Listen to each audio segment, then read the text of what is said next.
আজকে আমি জাল ফেলে এতগুলো মাছ ধরলাম। তো হ্যালো বন্ধুরা, কেমন আছো? প্রায় অনেক দিন বাদে আমি একটা ফিশারিতে জাল ফেলতে এসেছি। আর জাল ফেলে মোটামুটি ভালোই খোঁড়াকি করে নেবো। আর টানা দেওয়ার সময় বেশি মাছ পেয়েছিলাম। আর এই ফিশারিতে পালাগুলো বাঁধা ছিল, এই বালা সবগুলো তুলে দিলাম।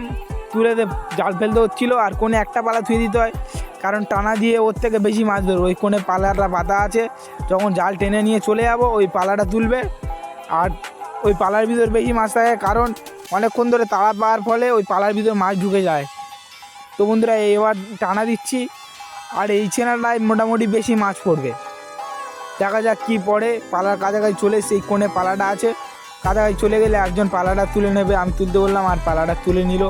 এবার আস্তে করে জালটা পেতে দিয়ে তুলতে হবে। তো বন্ধুরা, দেখতে পাচ্ছ জাল পেতে দিলাম।